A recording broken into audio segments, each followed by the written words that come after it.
Micky, second game in 5 of 12 days. It's a grueling schedule. Is this something you're a fan of, the Christmas period?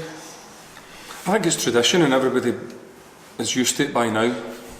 It is a lot to ask on the players, but it's what we do at this time of the year, and it's the same for everybody.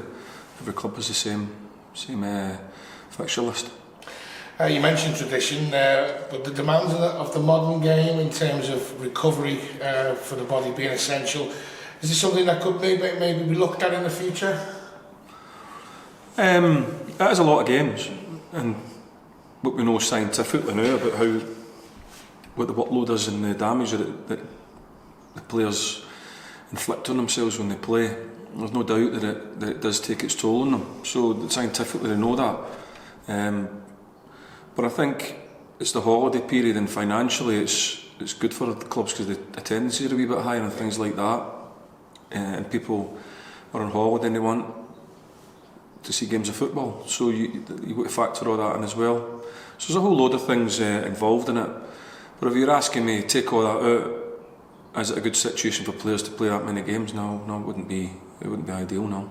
You mentioned the positives. Another positive, I suppose, is a chance to quickly turn things around and bounce back from a disappointing result on I was going to say on the weekend then, but it was Thursday, wasn't it?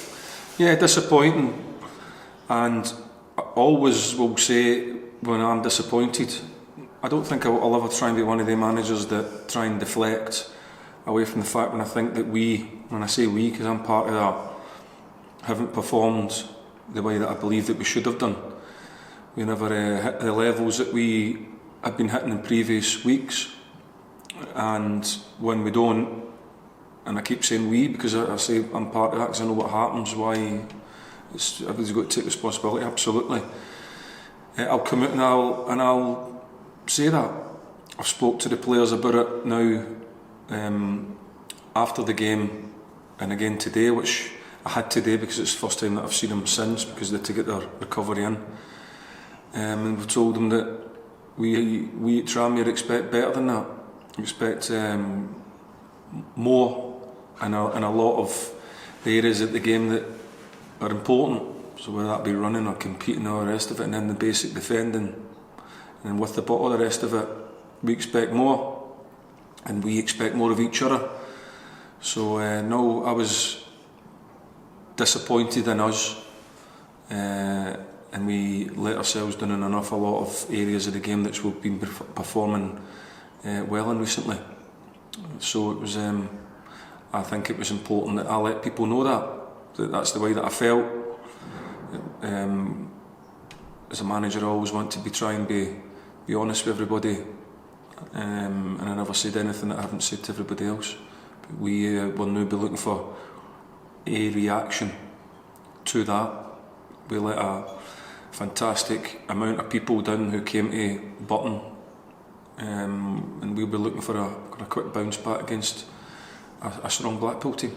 You mentioned Blackpool, they're our next opponents. They're flirting in and around the playoffs, but is this a good time to play them? Or obviously no winning 3 back-to-back defeats, but sometimes that can be a dangerous thing as well. Wounded animals bite back, don't they?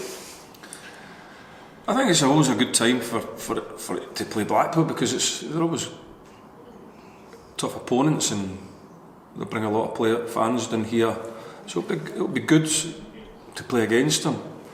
But I've got a hell of a lot of experienced players in that group, and I've got a hell of a lot of players that have been through all this kind of thing before. So we know it's going to be a really good, tough game for us.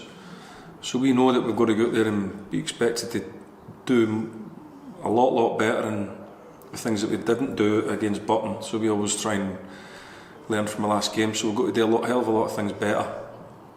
But we're looking forward to the game, and we're looking forward to showing that reaction.